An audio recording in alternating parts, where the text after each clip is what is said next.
KJ, last week of spring practice, I guess, how did you feel you guys did leading into spring after tour of duty, and where do you guys feel you're at right now? Yeah, so obviously a lot of new things just coming with the new coaching staff, but just the progression and the process of the coaches, pouring into us and teaching us this new scheme, I think we came a long way, and I think we're coming, just everybody learning, no matter how old you are, how young you are.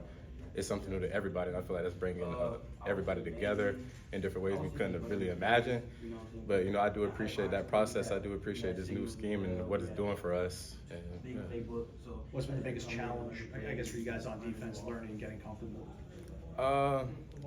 I'd say just the, transition from a lot of, last year was a lot of man, I would say. So just, it's a lot more pieces to it. Like, you just have to be a lot really more in tune to what's going on, like the whole field and schematically wise. So just being able to know what you have and know what other people have, just that itself will allow you to, make plays in this defense. What looks or feels different about the way you guys are playing right now, would you say? The intensity from the players to the coaches, that's one of the things, Coach Neville is putting a huge emphasis on, just the intensity from practice as far as just, taking the field, coming out the field, little things like that will pour into, like, big time into what we're trying to do this year. Was there something you guys, like, do you feel like you played 100% last year, or is there something that Coach White is getting out of you and your teammates that you feel like is a little bit maybe more than what you guys put on the field last year? That's definitely one of the things I realized and noticed and took part of, not even just Coach White, my safeties coach, Coach Coop.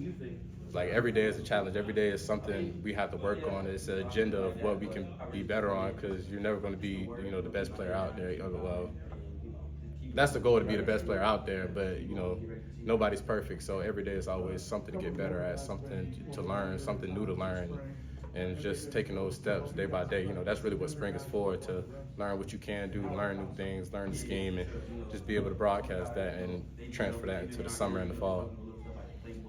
What's this guy been like? He's a good kid. He stepped up, surprised all of us in the defensive back row. He made a lot of plays, and we kind of expected him to do that, but it's one. You expect true freshmen to come out here and make plays on you? We did our research, but it's one thing to expect something. It's another thing to actually expect something and to see it every day. And he's definitely one of those younger kids that's come in and put their head down and just work. Not really the loudest kid, doesn't really talk much, but he does what he needs to do. He's not the biggest or the fastest either, but so what about are there some guys that are just naturally able to get open and make plays, even though they might not be blessed? And he's one of those, and he just does what the coaches tell him to do, and just doing that itself will set you apart from a lot of players. And you have that, being able to be a coachable kid.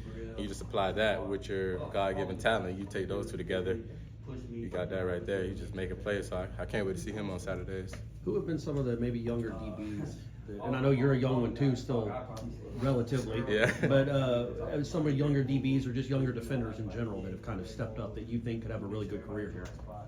I do like Duty. I think he's a really good. He has a couple more steps to take, but once he gets there, he's going to be a really good player. But Kai Bates, I've really been high on him. Sometimes we're going out there together, so just seeing him, he's also another quiet one. So being able to hear him talk and communicate on the field and just express himself, whether that's in the field of play or off the field, I'm just excited to see him grow and see what he can bring to the table.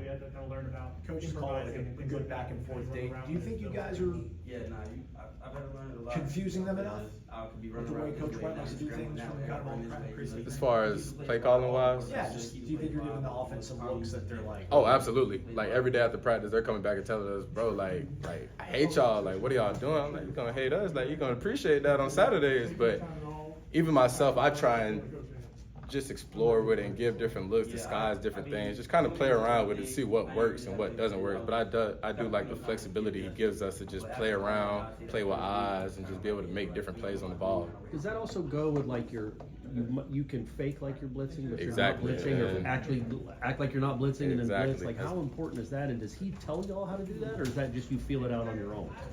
You know what I'm saying? Like, how do I trick He this can guy? tell you to do it, but it's also I feel like you don't want to let it take you out your assignment. Right. So you don't want to be showing like you're blitzing and you got to cover this guy. Now you get stuck in a blitz. But once you get a feel down, so like me, I don't like to go out there you know, first couple series and just start guessing. You know, I just like to get a feel for the cadence, what they're trying to do, and then after that, once you get a feel of what they're doing, that allows you to make plays and coming out the next series, and that's when I start walking around, showing like I'm blitzing, or maybe showing like I'm in coverage, then go blitz. And a lot of the times, like, I'm messing them up. I'll mess around and get the quarterbacks to slide the whole protection to me the whole time. I'm not even coming, and then I'll leave backside open. So just like I said, that allows everybody to make plays, and knowing what you're doing and what you have, what assignment you have on the field, that allows everybody else to make plays. It sounds fun. It is. Is it? It is. And just the energy the coaches bring to us, that's why I love the defense so much, because if the coaches are having a good time, you know, they're just going to pour it down to us, and then half the time it's us leading the way and our energy rubbing off on the coaches. So if we're all, you know, high on energy, high energy all day, it even rubs off on the offense too. So now that's when you have that back-to-back series going. Right. So everybody's just out there making plays, you know, high energy, emotional, but controlled emotions. And, you know, if we continue to have more plays like that, more practices like this today, you know, like a back-to-back day, you know, good on good, iron sharp as iron, you know, I do think this team will go a far way, very long way. Couple more. It feels like if you were a defensive coach, you probably want to run a system like this, right? Like make it confusing, but like not everybody runs it. Exactly. Is it tough to teach and learn it, does it feel like, or do you need like a certain type of athlete that you guys have here to be able to run it effectively? I feel like they do a good job of teaching this scheme. Sometimes it can be challenging just from what we're all used to. But like I said, springs is where you learn, and, you know, trial and error, this is what you figure out what you're good at and what certain people can do. Because like at first I started off in the boundary. Now I'm somebody who can play in the field and in the boundary at my size, and, you know, things like that. And, you know, if you can be able to do that, you know, take different guys and put them around in different positions and they know what they're doing, you know, of course that comes from the coaches, but once you can do that, you can do a lot of good things, not just defensively, but in a defensive back room, having guys play in different positions, get some younger guys on the field to make plays too. I guess. Thanks, KJ. Of course, thank y'all.